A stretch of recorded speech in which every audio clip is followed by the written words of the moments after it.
the Fantasy Footballers Dynasty podcast with Borg, Betz, and a baller.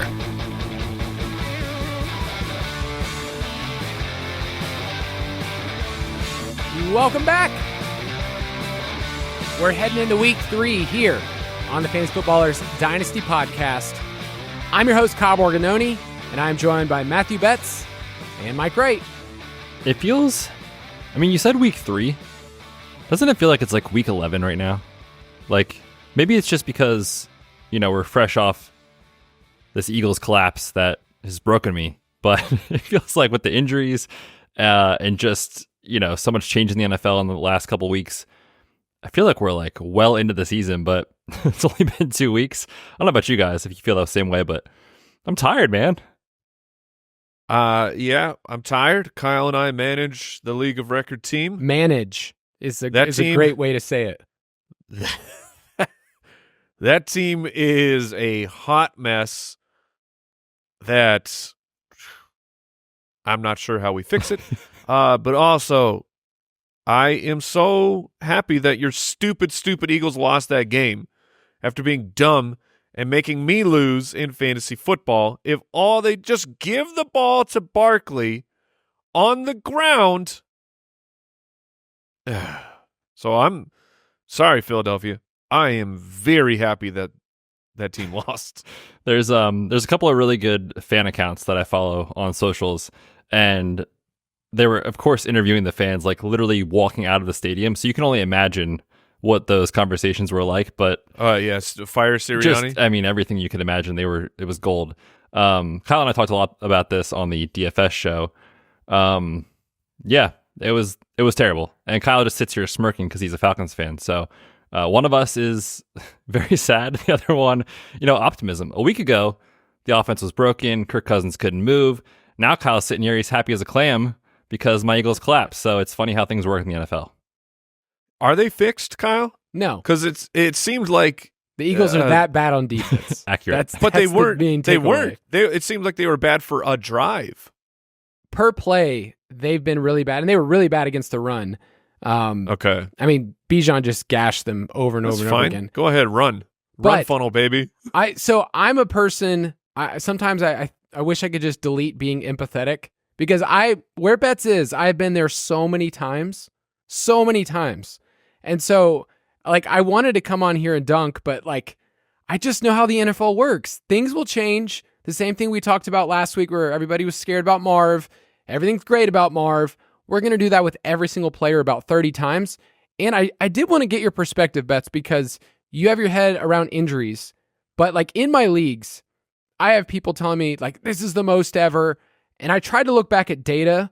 And you tweeted out a list, like a spreadsheet of all the players. Is this actually more players significantly injured than we've seen in years this early? So the thing about this year that feels different than previous years is that there's been so many key injuries to the biggest names in football. And then the fallout of the other stuff affecting the first round picks. Think about redraft leagues. Now Tua's on IR, right? So Tyreek Hill is affected and Jalen Waddle is affected. And so there's just been a ripple down effect of all of that. But, looking at some of the data I have and stuff, it based off ADP and redraft leagues for the first 2 or 3 rounds, this year in particular, we're seeing a little bit of a spike in the injury rates. I don't really know why that is or if there's anything in particular that's causing that. But yeah, it's brutal, man. It's one of those years that feels like if you make it through with in redraft circles, 3 of your first 5 picks still healthy through week 4, you're crushing it. So it's been tough.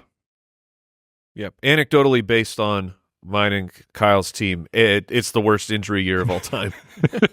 I feel like somebody had a good joke where they were talking about we should have a new format where you're drafting whose players can get injured the least. And that's all it is. It's just an accumulation of just not getting injured because everyone's been affected everywhere.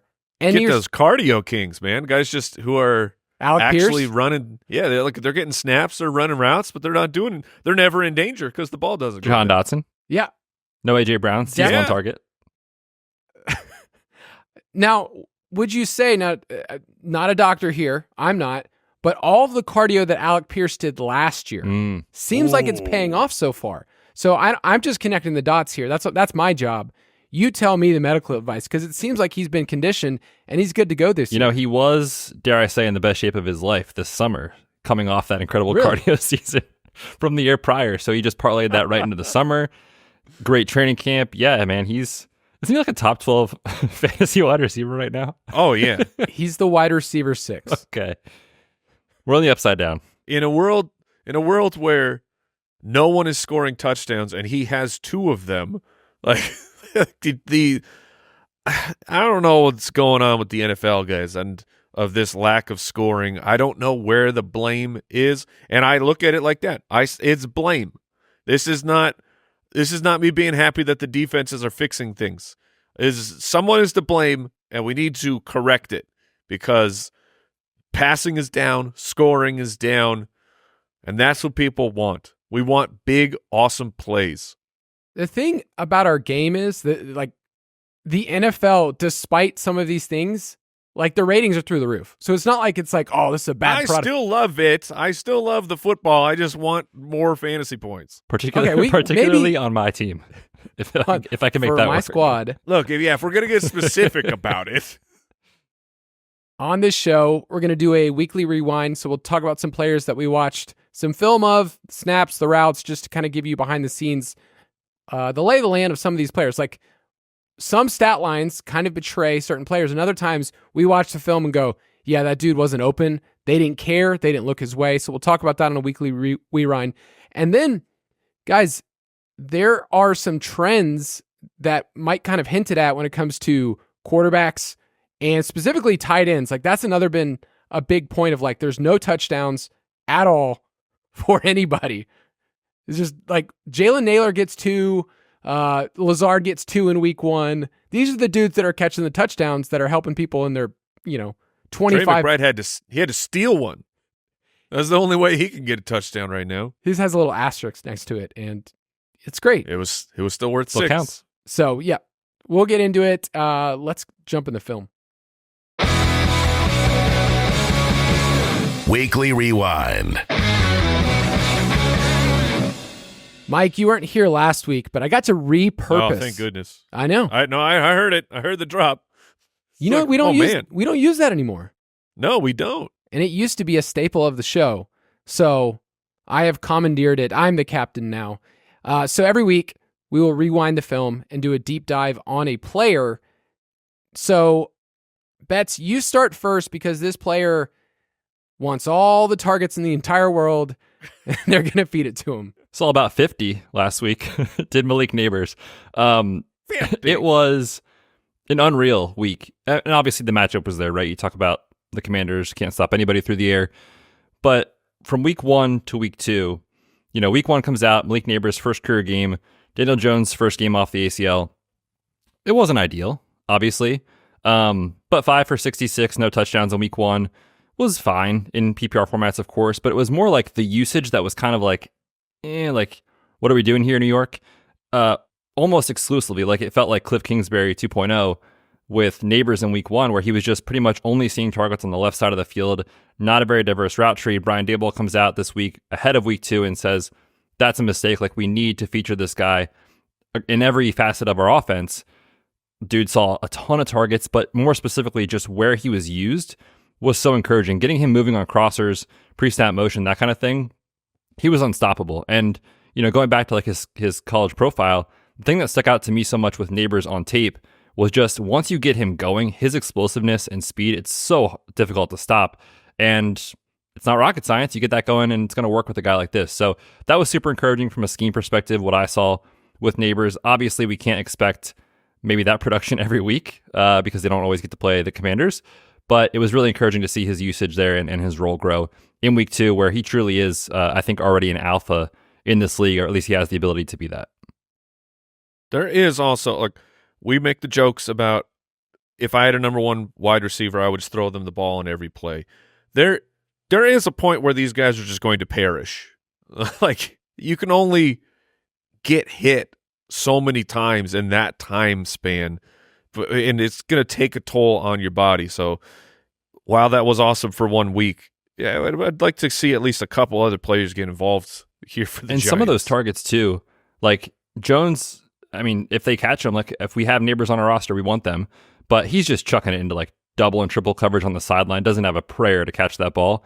So, the target count looks awesome on the surface, but I think some of those were definitely some prayer yards this week. Yeah, this next week is at Cleveland, which is a brutal matchup. Then it's Dallas. But, if he's seeing even 30% of the targets, it's still just insane. I don't know if, what was it, at 67? I think it was something like that, yeah. So watching that game, so ridiculous. Like, you can kind of tell there's not many other playmakers. Wandale's fine as another wide. He happened to catch the touchdown. Slayton is what he is, just a downfield player. I walked away thinking, like, man, Devin Singletary can play. Like, it was Washington, but, like, he looked good. He looked spry. I was shocked that team lost. Like, that was one of my stronger feelings in the week. Like, man, Giants money line. This should be the easiest thing of the week.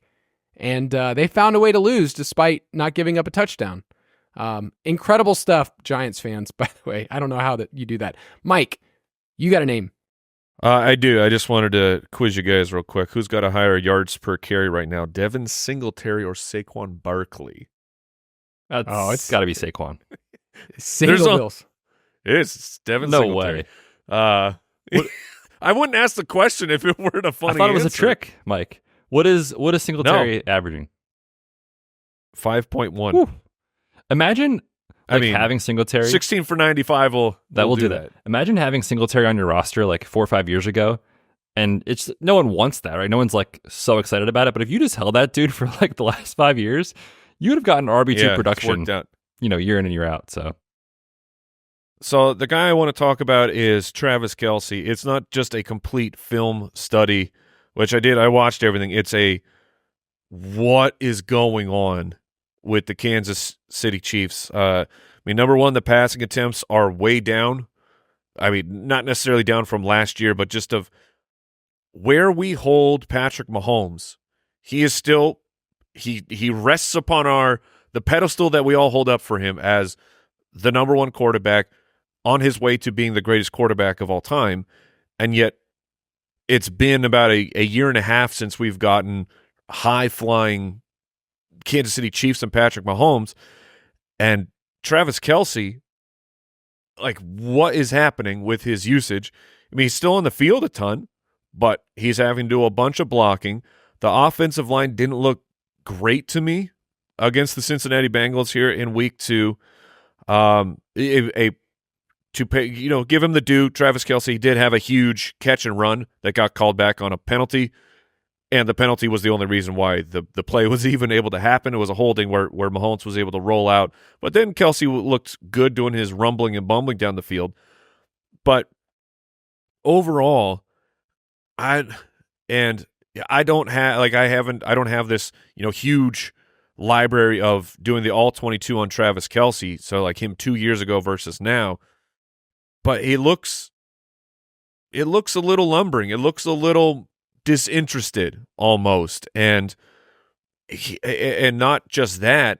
Maybe he knows, so he's playing this way. Fantasy Points, a friend of ours, they have a metric where they're trying to track the first read when a player is the first read in the offense and the ball goes to him. Kelce's down at 12.5%, and for context, that is terrible.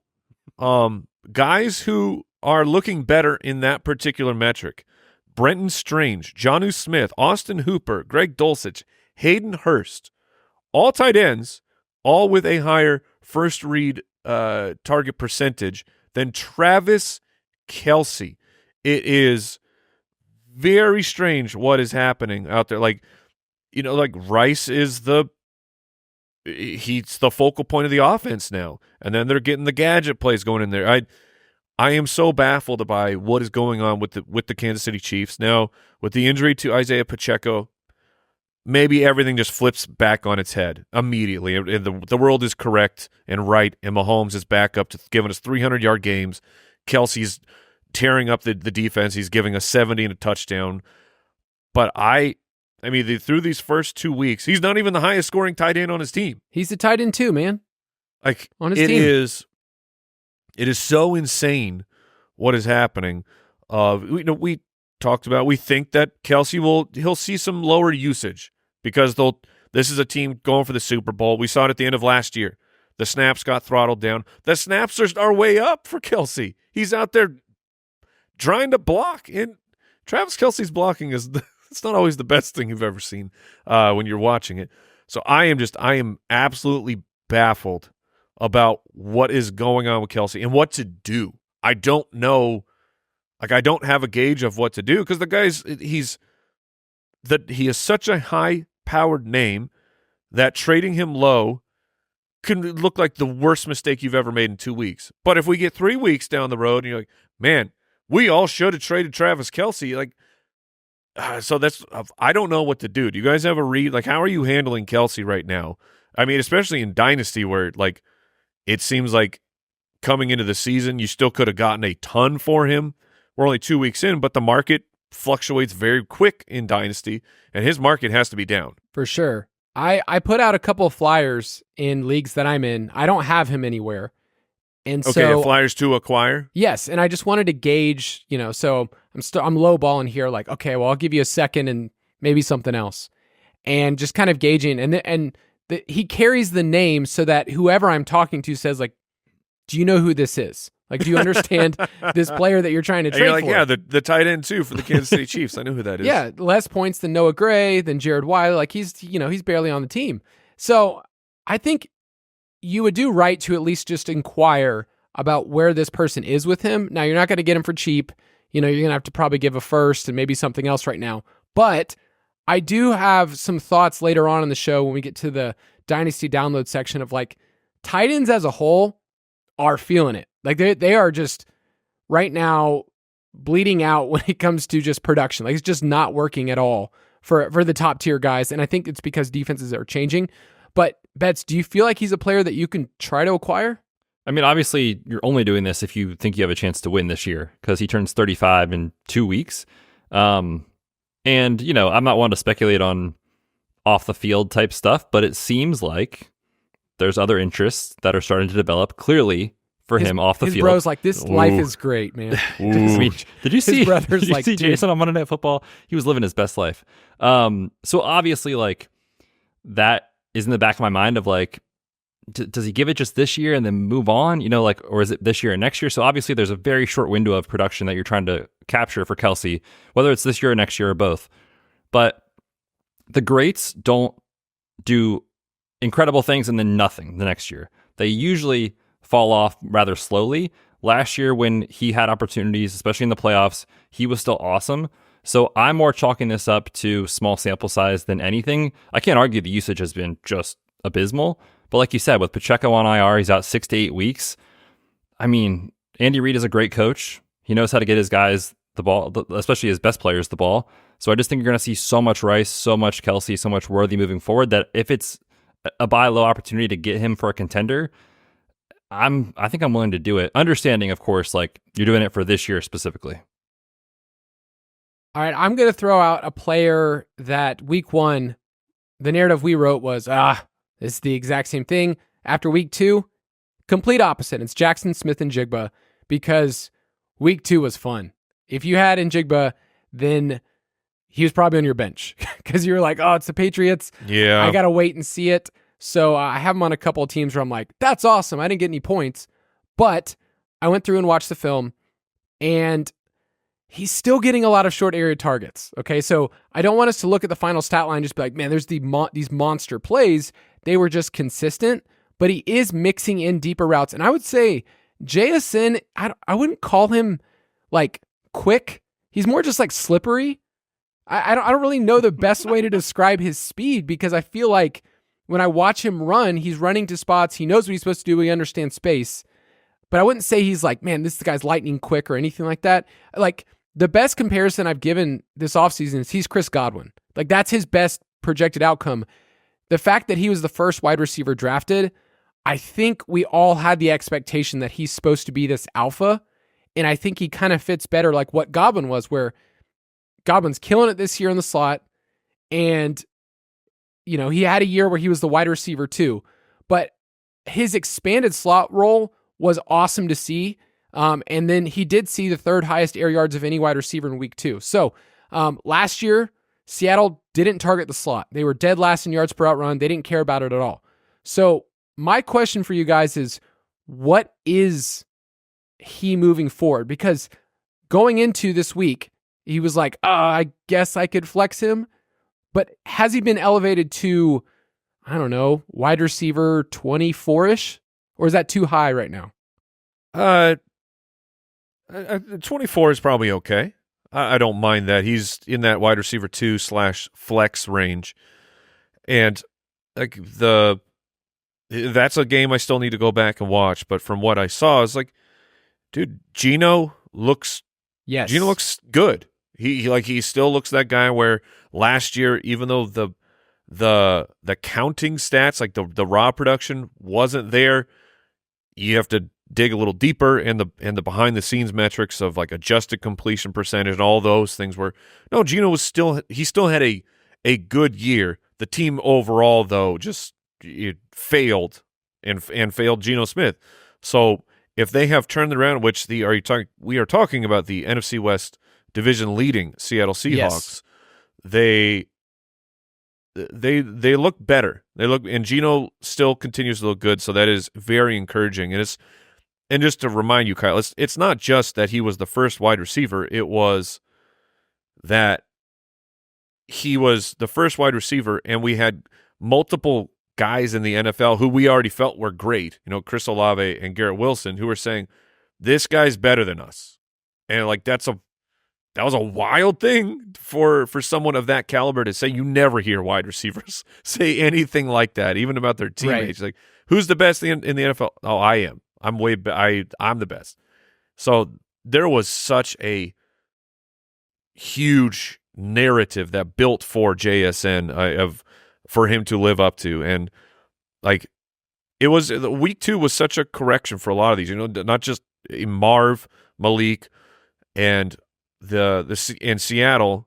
Hopefully, they saw what their offense was in week 1, where it was like it's focused on Tyler Lockett. They said, okay, this is not what we should do. Tyler Lockett should be a part of this offense, but it needs to be DK and JSN. And an about face for week 2, I think we're on a good track here. Yeah, I would agree with that. I think especially too when you think about where Tyler Lockett is at in his career arc, the JSN usage should not only be sticky moving forward, but I think grow as the year goes on, presumably with Tyler Lockett taking a small step back in terms of his pecking order in the target tree. The other thing about JSN that I've been, kind of like back and forth on this take in the offseason that now I feel quite strong about was, we made the excuses of the ADOT and like, was it Waldron? Like, how much of that can be attributed? I think it was Waldron. Like, watching what Chicago was doing. Yeah, looking at the Bears now. Oh, my goodness. Like, so, with that in mind, I'm super encouraged with week 2 from JSN. The truth for his usage is probably somewhere in the middle of week 1 and week 2. Like, we shouldn't expect this to be insane on a week-to-week basis, but watching what Chicago is doing, like they clearly were not using their guys correctly last year in Chicago, and we're seeing that again, last year in Seattle. We're seeing that this year in Chicago. Coming up next, he has Miami at Detroit, which is going to be a really fun game. The Giants, and then a showdown with the 49ers. Like, I'll just put it this way. Can they win this division? No. See, I think San Francisco is probably. I think they've got to figure some stuff out here. Brock Purdy's not playing great yet. I still think San Francisco is the best team. I think they're underdogs, I think, for the division. I haven't looked at like odds or anything. That's how I would think about it. But I think it's possible, especially with the Rams they're decimated by injury. The Rams are toast. The Rams aren't the problem. The problem would be the Cardinals. Like, we're still way too early, but are the Cardinals good? They almost beat Buffalo in Buffalo. They held on, and then Buffalo just dispatched of the Miami Dolphins. Like, it was not a problem for them. And then the Cardinals, this is all NFL algebra, which is A plus B never equals C when you're talking about the NFL. But week 2, the Cardinals throttle the Rams. That's the interesting team to me of like, are the Cardinals just a ragtag pack of spunky fellas who are going to put up a fight, or is this a good team? And we're too early on that one. In the NFC, only 2 teams, I'm looking at it right now, have put up 60-plus points through the first 2 weeks. It's the Saints, who put up 91, and the Cardinals at 69 points. Yeah, I just recently tweeted out the NFC where it is, I guess due to tiebreaker, I'm not really sure what's going on, but the Commanders are listed as in first place of the NFC East, the Seahawks in the West, the Vikings in the North, and the Saints in the South. I mean, this is just like we thought. This is amazing. All right, let's take a quick break, and we'll get into the download.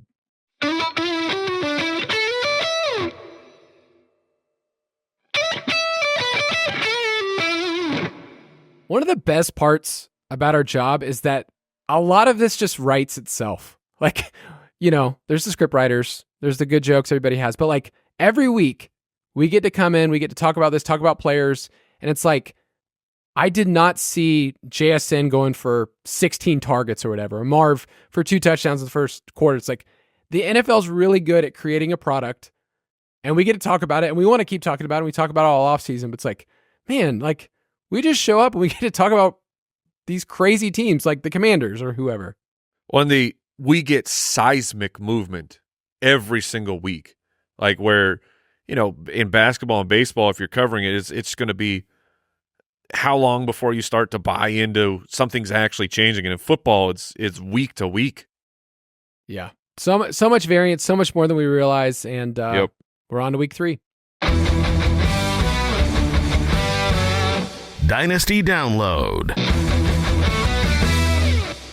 So we're going to hit a couple of different topics to give you some perspective for players, talk about some trades and some valuation. And Betz, I'm going to let you start us off because these are a couple players that I would have said before the year, like, there's no way you're going to know when to start these dudes. And now it's week 3, and I feel like you should start these guys every single week. Yeah, and, people have been hearing me on the show and on socials and whatever else. Like, I didn't buy it with Jameson Williams. Straight up, I was just like, prove it because we haven't seen it. And they proved it. And I'm willing to accept. Oh, okay. 2 games is proof. Just look at the usage as far as where he's being targeted on the field. Like in week 2, it wasn't as prolific as week 1, obviously. But previously, when you think about Jameson Williams' playing time, it was either a jet sweep or a deep target, nothing in between. It was like, that's your role. Let's hope for the best. They're using him on crossers. They're using him on like first down, move the chains type routes. Like, I don't know if it's going to stick across the entire year, but at least in the first 2 weeks, he is not being used as just a deep threat. And that was my biggest issue with Jameson Williams. Now, he's getting those targets down the field, which has been awesome if he hits those, obviously. And the same is true for Rashid Shaheed, who, was always like a fun bench guy in your dynasty team where it's like, if I got a bye week and injury, like I'll throw him in. I hope he catches a deep bomb this week. But just like Jameson Williams, he's being used on routes that are high percentage and the deep stuff. So it's like, now these guys are being used what they previously were awesome at, but other stuff on top of that. And specifically with Shaheed, like you haven't seen a ton box score like targets and receptions production yet because the Saints just blow everybody out. Apparently that's a thing this year. So he hasn't had a ton of targets, but the quality of targets, the pre-snap motion, how they're getting him, off defenders and in space, like it's just so encouraging. Shaheed is 6th among all wide receivers in EPA per catch in 2 weeks. That is crazy to even say that out loud. So I'm just so encouraged by these guys' usage that, I'm willing to admit I probably was wrong on Jameson Williams. I don't know if the process of being out on him or like fading him was wrong, but through the first couple weeks, he's been used in a very different way. Same with Rashid Shaheed, obviously very, very encouraging. I would say with Jameson, because, we were pretty harsh for a lot of this offseason. I'm sure there's some people listening right now like, man, I'm ready for you guys to take your L, and he's been awesome. I don't think we ever thought he wasn't good at the game, like talent-wise. Well, I loved him. He was taken there for a reason. Out of college. It was just so hard for me to see this offense use him in a way where they're downfield. Like we talked over and over again, Goff just didn't throw downfield. It was 7.8% of his attempts last year. It was dead last in the league. But that's something you also have to kind of, by faith, look at and go like, man, is this team going to change the way they look at it? at him? Is Ben Johnson going to realize, like, man, we need to get this guy in motion and actually throw the ball downfield so that everybody's not just hunkering down? And you kind of seen the one that's paid for it has been Sam Laporta. Like, it's like this offense doesn't have enough so far to have 3 or 4 dudes hit. And, you saw in the first week, it was Amon-Ra who took the hit. So at the end of the day, he's going to have games where the deep ball's not working and, he goes 4 for 40. And that's just how it is for every single wide receiver. But it is super encouraging. And man, Shaheed, I watched all of his routes. He's just faster than everybody else out there. And they figured out, like, let's not just give him gadget stuff. Yeah, I'm like the speed guy now. I don't know if you knew that, Betz. I can totally tell who's fast now. You know when players are fast now. Yeah, it's the light came on, and he is fast. I'm glad that your eyes picked up on that. The other thing about Rashid Shaheed that is super cool, a wide receiver wearing 22. I don't know why, but it's so fun. Oh, you I like it. I will say too, real quick on Jameson, I thought the point that you made, Kyle, is really important, and I do want to just remind everybody that on a week-to-week basis, wide receivers are inconsistent, period, unless you're Justin Jefferson or whoever, right? Like the elites. And Nico Collins. Nico, apparently. Wow, yeah. My guy, Nico. Laporta will have his games. Amon-Ra will have his 15-target games like last week. The Lions will be in positive game scripts at time where they're not going to have to use him the way they did in week 1 and 2. So while I'm saying, like, I'm so encouraged by how he's used, just know both these guys on a week-to-week basis, there will be some downs, but the positives so far have been really encouraging, like I said. My question is, how does the emergence of, balance these things in your mind, guys? Jameson Williams, their first-round wide receiver from a couple years ago, elite college prospect, looks like he is hitting. It looks like things are working now. And he is an addition to this offense that was a dominant offense last year. We're only 2 weeks in. But how does that, with the combination of Jared Goff threw the ball 55 times against the Tampa Bay Buccaneers at home, turn into 16 points for the Detroit Lions? That's tough to wrap your head around. You know what I mean? Of this is all just, I'm trying to think about it in real time of, I hope Jameson Williams didn't break the Lions. It is the part of the equation that I feel like is not really brought up, is like certain players can break out for fantasy in our own little sphere of what we play. And then overall, the offense isn't nearly as efficient as it was last year. So yeah, I agree. Like, I played Jared Goff twice and I've gotten, bad results to the point of I've lost in those leagues because I was like, he's at home. He's supposed to do what he's supposed to do.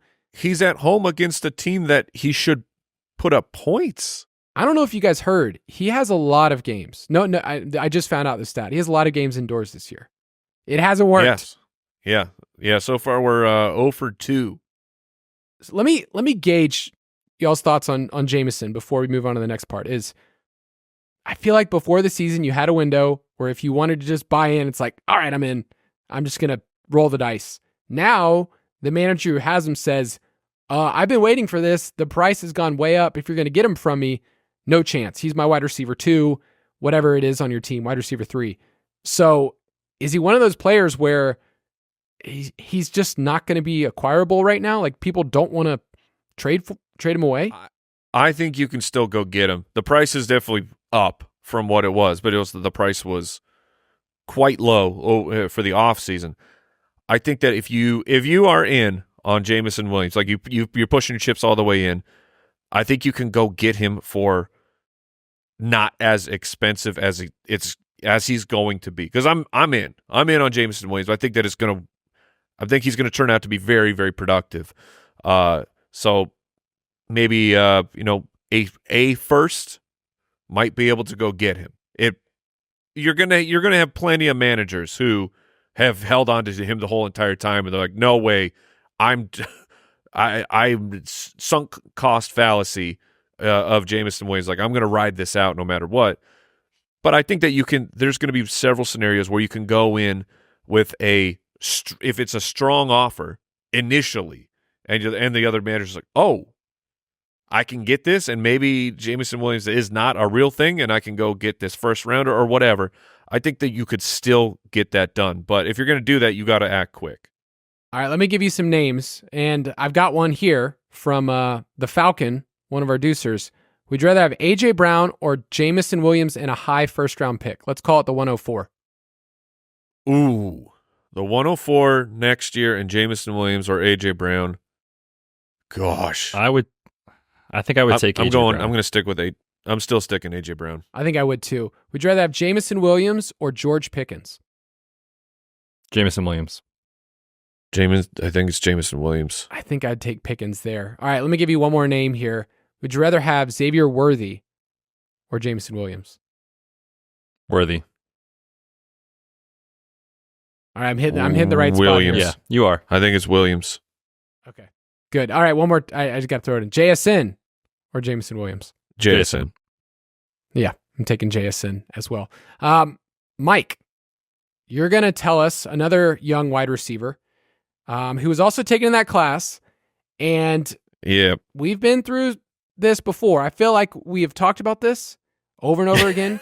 You have him on the League of Record team. You have him on your main Dynasty team. Yeah. You know about Garrett Wilson. I've got him everywhere. Garrett Wilson, if you go back a couple of weeks, we talked about what is kind of your biggest fear for this upcoming season. And one of my fears was, what if Garrett Wilson doesn't work? And so far through, I will call it so far through 7 quarters, the 7 most recent quarters of NFL football, it doesn't look like it's working. We had that magical moment in week 1 against the 49ers where Aaron Rodgers was like, I'm just going to throw it to Garrett every single time. And I think we hit 4 for like right around 50 yards in the first quarter, and then it was done. I took the over on his receiving first downs that game. It was 3.5. He had 3 in the first drive. He did not get another one the rest of the game. I was so mad. So far, not fantasy points wise, it hasn't looked great. Kyle has provided me these numbers though, where you're like, okay, let's look behind the scenes. 29% target share, targeted on 30% of his routes. 35% of the team's first read targets. 50% of the team's wide receiver receiving yards. And so that should be very encouraging to you. I went back and watched, all of Garrett, especially focusing on the Tennessee game, the most recent one.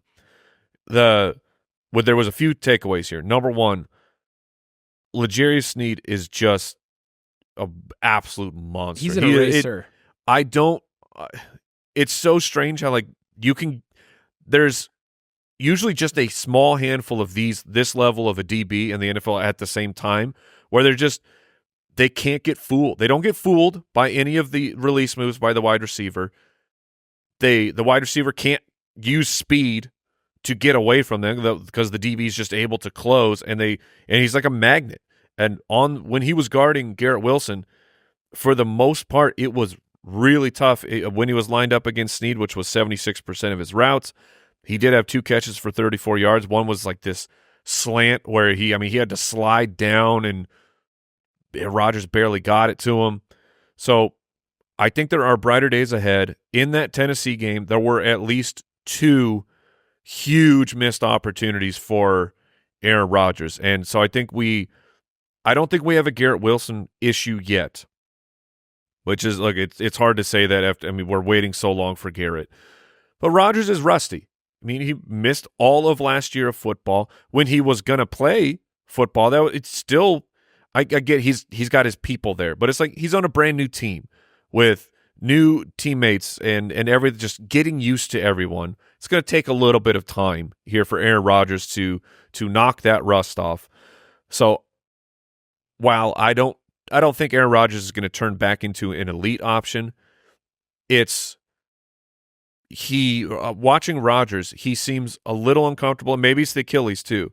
He seems to be more willing to get rid of the ball faster and not waiting that half a beat, because the several times of seeing Garrett break open, Rodgers is throwing the ball like as Garrett is making the break. Like Rodgers is not sitting back and waiting for that play to develop. He's like, I'm just going to take this. Which like there are positive and negatives about that for for a quarterback. You want to get the positive yardage, but sometimes if he would just wait a half a beat, a chunk yard play is about to open up for him. So I think that I'm sure they're watching that film, and Rodgers is going, yep, here's a play where if I just wait, because the protection was there, if I had just waited, for Garrett Wilson, trusting in Garrett Wilson, in this elite player. So I think that they will get on the same page, but we may have a few more weeks of things not up to the level that you're expecting from or hoping for. We get New England this week. The Seahawks were able to handle that. Then it's Denver and Surtain. Then it's Minnesota, whose defense has looked very good. So schedule-wise is not great for Garrett Wilson. We need Rodgers to get up to speed. But that's why I think it will happen, especially over the second half. But for now, it's going to be bumpy. It's crazy watching that film because the play you're referring to where it's like, man, Wilson's like waving his arms afterwards. Like, man, I'm so open right now. Yeah, he had pulled a move where he got the Tennessee defenders to almost bump into each other, and then he cooks them, and he's running. I think it was a double move, so an into a flag, something like that, where he's headed to the corner, and Rodgers from the 22, it looks like Rodgers saw him. I don't know if he actually did, and he was just hesitant to throw it. I couldn't make that conclusion from just watching the film. Yeah, it just seemed like one of those plays that like old Rodgers just with a flick of the wrist just gone for it. Exactly. There are so many plays it looked like old Rodgers would have waited that beat or just been like, no, I know where my guy's going to be and I'm going to trust that he's going to beat this defender. And maybe Rodgers was just that afraid of Snead. So I want to put this in question form because, and I'm trying to just be brutally honest here. Has he received more excuses or like free passes than any other wide receiver the last 3 years? Garrett Wilson? Yes. Because he's good. I know he's good. I'm not trying to say that at all, but I feel like the quarterback, the better matchup, I'm going to give those, but you just mentioned his schedule is brutal coming up. You're always going to have other cornerbacks. You're always going to be schemed as the main guy. So it's not like he's just going to one day just fall into a perfect situation every single week. So at some point, we're just giving a lot of excuses and we're just hoping it clicks. Yeah, I don't think it's wrong to say that he's received more excuses of this is why it's not happening. But when it's Zach Wilson, there's a lot of excuses to be made. And the Mike Williams coming back as he's recovering from his ACL, I think that the combination of that does help. You have to be worried about Breece Hall and Garrett Wilson. That's who you have to be worried about right now for the Jets. Yeah, I have one quick note on Garrett Wilson. If you listen to the Bold Prediction show, he's not going to set the record, sadly, to inform everybody for receptions this year. The other thing on him... You're calling it after 2 weeks? It's over. The other thing on the offense just in general, and what you need for fantasy, especially if the play volume, or not play volume, but passing volume in the NFL as a whole is going to come down this year, which I don't think we should say it is or isn't after 2 weeks, but just it has in 2 weeks. If that continues, you need an offense that is willing to play up in pace to counteract that a little bit. And the Jets with Rodgers are playing at a snail's pace. And Rodgers historically in Green Bay has snapped the ball with 1 second on the play clock all the time. That's what he wants to do. Get to the line, read the defense, change the play, snap it with 1 second left. So it drains play clock, it drains play volume. So you need ultra efficiency to get there. And I just don't know that that's how this team wants to win necessarily, especially with how good their defense is. So I just think, there's a lot that has to go right for the ceiling to hit for Wilson. That, the schedule is tough, the play volume is tough, the pass rate is tough, a quarterback that hasn't played in a year basically is tough. All these things stack up against him that it might be one of those years again where you're like, yeah, wide receiver 19, it's fine, but not really a difference maker. Yeah, the touchdowns, that's just another part for any player. We've talked about that with Olave. London somehow ended up in the end zone the other night. it just has to happen. But he has 7 through 36 games played. He has 6 total targets inside the 5 in his career. And I looked this up, 15-point fantasy games through his first 36 career games. He has 5 of them, the same number that KJ Osborne, Hunter Renfrow, Darius Slayton had through 36 games. So it's like, that's like where he's been so far, is among that group of fantasy points. So we need touchdowns. I still like him. I just feel like he was priced up so much still for someone we're kind of assuming. And I love the play calling point, Betz, where it's like, I don't know if this team wants to feed him 15 targets. Or just have Rodgers. They don't want him to throw that much, I don't think. I mean, you got Breece Hall, right? So, and a great defense. I want to talk about quarterbacks really quickly because we've mentioned that the scoring is down. And you saw it again this past week where the top scoring quarterbacks was like, yay, 20 points maybe. Like Baker. Baker was good. They won the game. Baker also got sacked a ton. Baker didn't even score 20 points, and he was the quarterback 6 on the week. So, like, you're not getting difference-making scoring so far. And if you were to compare across positions, that's really my main takeaway is for Superflex leagues, right now you are not feeling the difference-making scores from your quarterback positions the way you did before. It can be easy to overreact and just say, screw it, do whatever you want. But that is something that we've talked about a lot is like, just saying my Superflex spot is a quarterback position isn't always optimal in a lot of different formats. And because we're seeing a ton of quarterbacks get injured and it's just really, really bad play. So I'm looking at the way that defenses are playing this year. I needed to zoom out and like, what's different this year? They're playing way more man coverage this year than we've seen in the past. Usually it's been this long trend towards zone. And now defense are like, we're going to dare you to actually be able to beat us one-on-one. You're seeing guys like Anthony Richardson or Caleb Williams. They're not hitting players in one-on-one coverage. They just don't have the same accuracy. I looked up this stat. Richardson has more interceptions than completions against man coverage so far.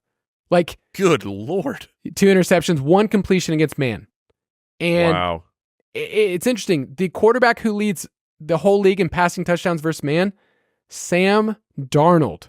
He's balling, man. Which is just wild to think about. And then you're even seeing guys like CJ Stroud. I would say so far, CJ Stroud has been a good NFL quarterback. We love him. For fantasy, okay. Like, what would you guys say so far?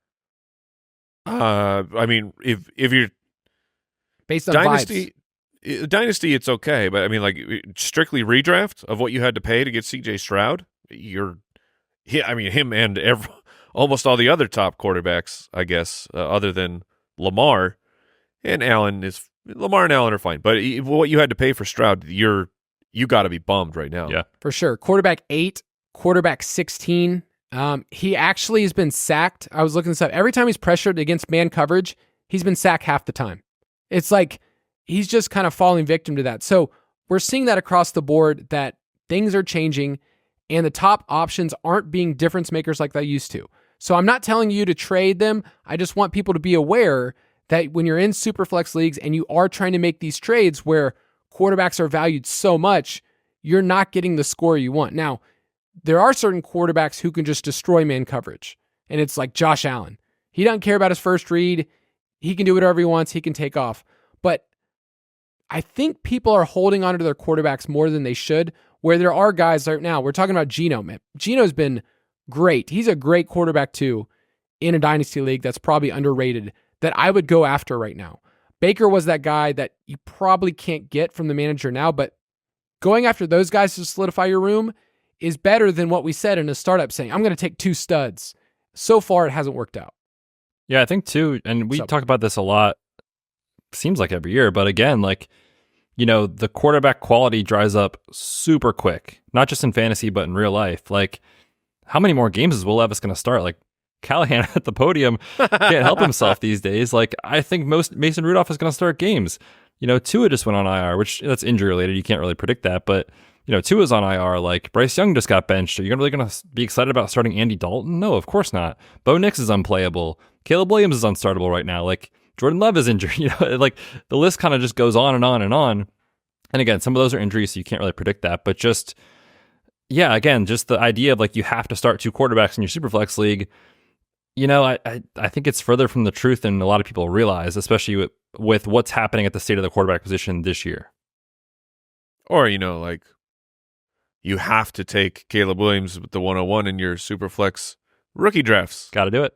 It's a law. That's called a 2-week victory lap, everybody. That is. And I don't mind it at all. Let's take a quick break. We'll be right back.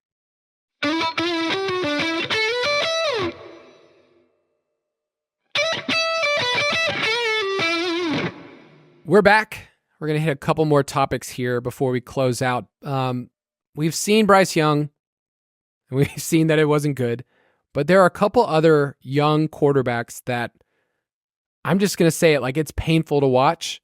I look at the stats, I look at the film, and it's like, it's really bad. But you're highlighting Betz, one quarterback here, and a team that looks broken. Yeah, and it's not all the quarterback's fault, but just the Jaguars' offense. It's so bad right now. Dude, is broken. It's so bad. Now, they did play the Browns this past week. Obviously, it's a very difficult matchup, but in week 1, you're coming out against the high-flying Dolphins, Tyreek Hill, Jalen Waddle, Tua healthy, Devon Achane. Like, they took their foot off the gas in the second pedal. They paid for it. Like, I don't know if this is a Doug Peterson issue. I don't know if this is the OC issue or what, but in that week 1 game, Trevor Lawrence was 3 of 7 in the second half. Like, you're not really playing to win if your strategy is we got a small lead, like we're just going to hand the ball off and hope for the best, especially against the Dolphins. So like I have issues with the play calling and just how the offensive scheme has looked. The offensive line is a train wreck. There was a couple plays, the one where Lawrence got sacked in the end zone for the safety this past weekend. The Browns rush, I think it was 3, and they double teamed whoever was up the middle. I don't remember the guy's name, but just right by the 2 dudes. Like, the offensive line looks terrible. Trevor Lawrence is completing 51% of his passes so far. That is abysmal. Now Evan Ingram is injured. Where is Christian Kirk? Like, this dude was soaking up targets left and right last year. Ingram out. They can't even get him the ball last week. Brian Thomas needs more than 4 targets. He's so talented. You have to figure that out. That it feels very much like not the Shane Waldron stuff. I'm sorry, Shane. I just feel like I'm giving him a hard time every show, but don't apologize to Shane Waldron. But just like you see, we talk about the quarterback play being so different in the NFL from, the top to bottom. Like, the discrepancy is massive. The play calling in the NFL, the best and the worst, the discrepancy is massive. And I feel like the Jaguars, they've been an up and coming, like, fun. They should take a step offense. It feels like they're still closer to the bottom than the top for me. Again, I don't want to overact to Cleveland. They're a great defense. But just the week 1, week 2 combined, you can't be really encouraged if you have any of these Jags on your roster. Can you start anybody other than Brian Thomas in their pass catchers? Not until you see otherwise. Gabe's just running, though. Gabe's building up that cardio. Still doing it. So next year after year. Next for year. Gabe. He's on the Alec Pierce plan. Gabe Davis. The post-cardio bump. I love it. Like, that's... MVS is killing it, too. Over the years, it just never really got the bump. Yeah, Lawrence looked bad. I mean, the weather was gross. It was a bad game environment. Definitely. But man, like, he just looks like out of sync. And yeah, Press Taylor is their OC. I feel like he's kind of benefited from being around other people for a long time, and I don't think he's a really innovative play caller. So yeah, the Jaguars look lost. Mike, you have another offense that is not the same as it used to be. Yeah, trying to figure out here what's going on with the 49ers. Brock Purdy is... I don't think he's playing great right now. We're so used to this team being... The Kyle Shanahan system is a yards after catch.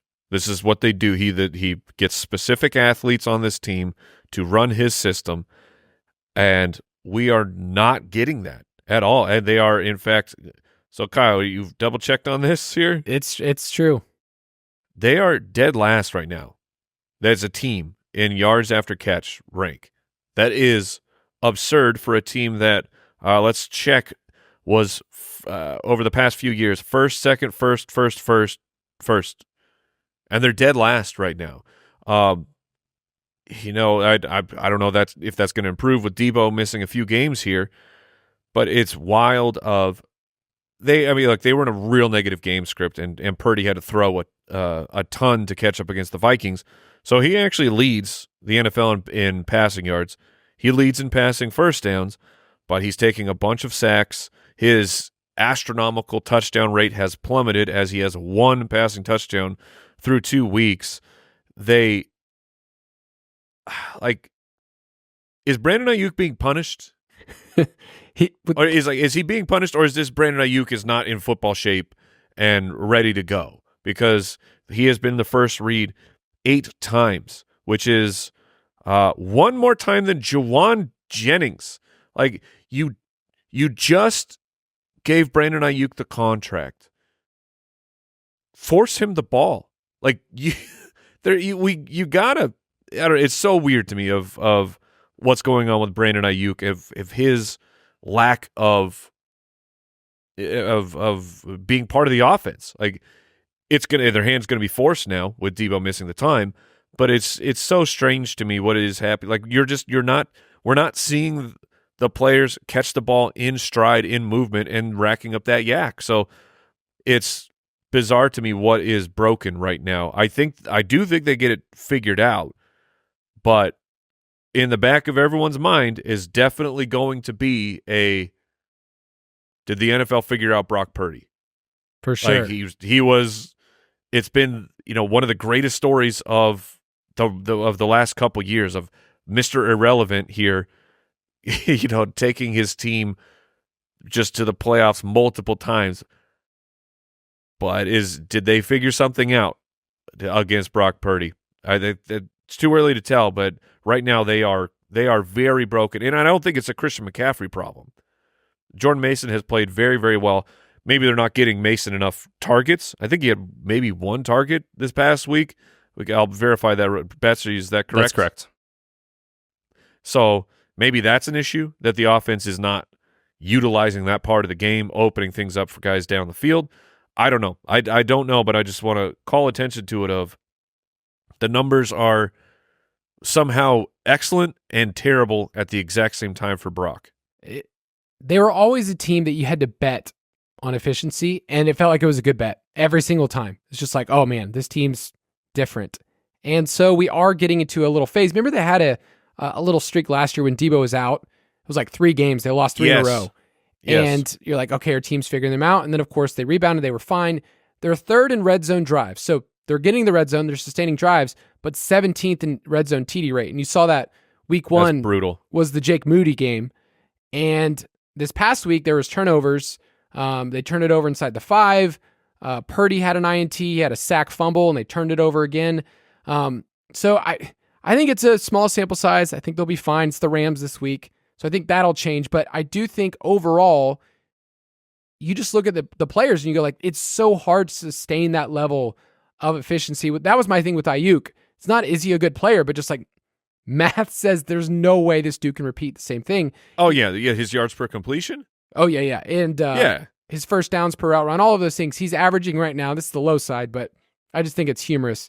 1 yak per reception, just 1 yard after the catch per reception. Not great so far. So, Betz, what's your read on this offense and what to do with Aiyuk? Yeah, I just think you're not abandoning ship. No. I mean, you just hold, and I've got him actually in a few places. You just hold him and you wait for the rebound to happen. Especially with Debo now out, Christian McCaffrey out. Like, if they're not force feeding Aiyuk the ball and Kittle this week, like, we have a major issue, especially against the Rams. Like, this is the get right game this week. So you're just holding tight and waiting. I will say on Purdy and just how this offense operates in general, it's built to play with a lead. Like, Purdy is not the type of quarterback where they want him in a negative game script. I mean, any quarterback, of course, you don't want a negative game script, but he's not the guy you want dropping back 40 times in a game. Like, the way this offense operates, it's the run game and it's play action off of it. And if you're in a negative game script and you can't have that run threat when you're playing from behind, that's when the issues really come out. And you kind of saw that in the second half last week. So, yeah, I think right now it's, we just chalk it up to a small sample size. You trust a good play caller and good weapons, a good offensive line, and a rebound will happen. Like I said, this week against the Rams, they should have their way. All right, I want to bring up one more quick topic. Just want to bring up some of those tight ends that we're kind of nervous about, because we talked about Kelsey, doesn't have a touchdown. Laporta, none. Kincaid, none. Andrews, none. And McBride with an asterisk has a touchdown. But You leave him alone. He earned that. I did want to say Kyle. that of all the dudes, McBride has been, as promised, really good, leading all tight ends in target share. He's at 29%. He's good. He's elite. Not worried about McBride at all.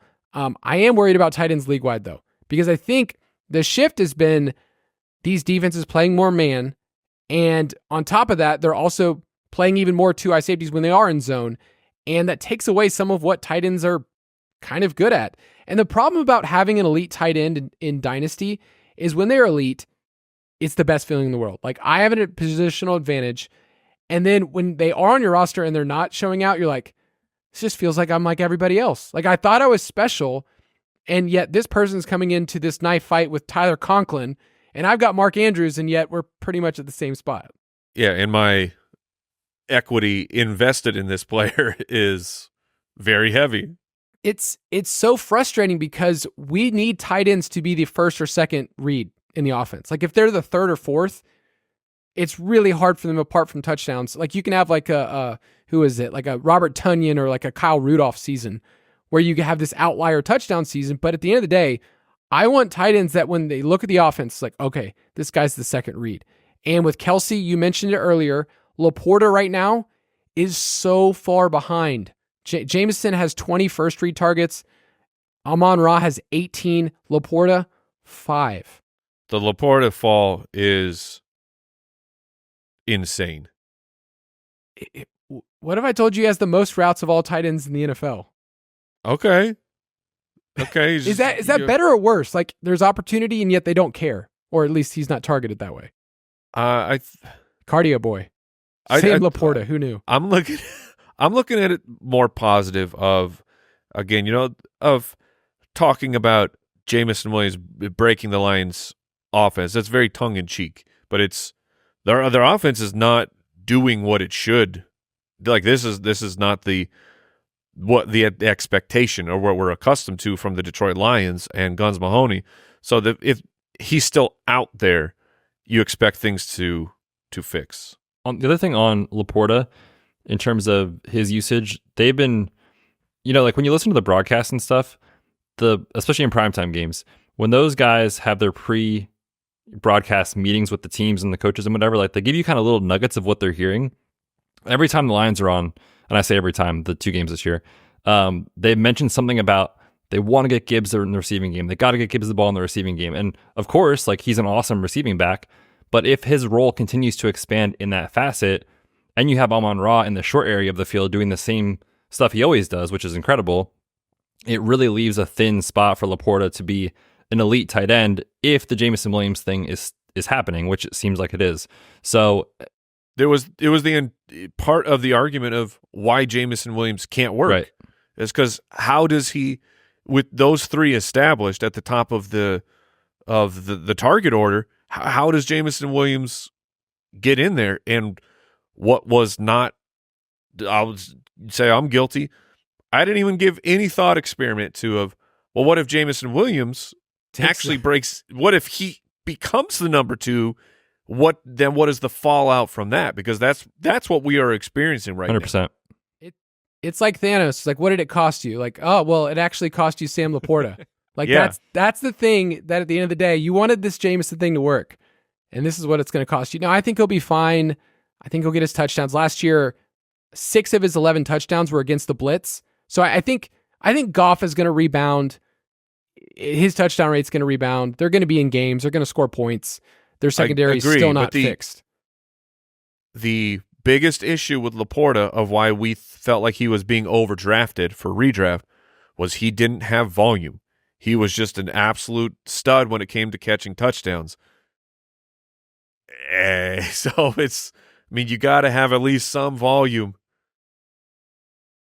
Is there any overcorrection? Because Laporta was kind of seen as the tight end 1 in Dynasty, in startup rankings. And rightfully so. He was the tight end 1, yes, in scoring. So would you rather have McBride or Laporta?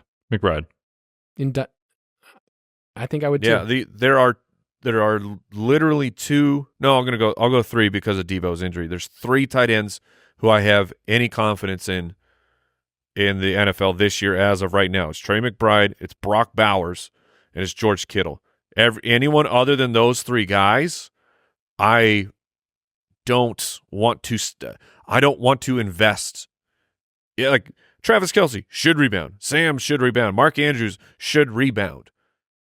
But there's only three that I actually have confidence in, that if I'm going out to market right now, trying to get someone to, like, oh, I'm just one tight end away. Like, and I don't know how you're getting any of those players. Maybe Kittle. I mean, like, but Brock Bowers and Trey You're not getting McBride, Bowers. Good luck. Good luck. That's not happening. But maybe Kittle, because he's older and someone might be willing to just extract some value from George while they have a chance. You got to go cross-positionally. Like, you're going to have some wide receiver that is a good name. Oh, You're going to have to give up something. We talked about Bowers last week. I did a film deep dive again. It's like, this dude is not normal. We talked about that in the prospect. I think we were a little nervous about where he should go in rookie drafts. And I think right now it's like, oh, he should have been, I'm hindsight right now, but like, he should have been 104. And I was going to say, well, yeah, probably 3 maybe. 3 now, but I think in the moment we were kind of sorting between 104 was Worthy, Brian Thomas, Keon Coleman, Bowers, and I was like, I don't really like taking tight ends. Man, I was such a dumb person in the past, but look at me now. I mean, I think there's many, many reasons why it was. Look, just historically, that was not. This doesn't happen. This is 2 weeks into his career, he's already an outlier. And yeah, you can look at the college and all those things in the draft, where he went in the draft. But we had all those things with Kyle Pitts, and it still hasn't really worked. So, like, history is on the side of betting against it. But look, 1 in 1,000. If that one goes in, then you feel like a genius. Did you guys have on your 2024 bingo card the Raiders having the most completions through 2 weeks? Sure didn't. I don't think that was on their bingo card either. They just can't run the ball. It is so hilarious because I feel like Gardner still got trashed after week 1. For sure. And you're like, no, he's throwing the ball a ton. He has the highest completion percentage in the league. He has the most completions as well. Yep. I mean, like, what? I mean, unless you're just going full Chad Pennington of your A dot is nothingness, which Gardner's, it's not nothing. You have Devontae Adams and Brock Bowers doing work for you. It's a wild world. All right, that's going to do it for this episode. Next week, we will be back. Talk more Dynasty. Go to thefantasyfootballers.com or ballersdiscord.com, and we'll talk to you next week. Goodbye. Thanks for listening to the Fantasy Footballers Dynasty Podcast. If you want to take your Dynasty skills to the next level, check out thefantasyfootballers.com.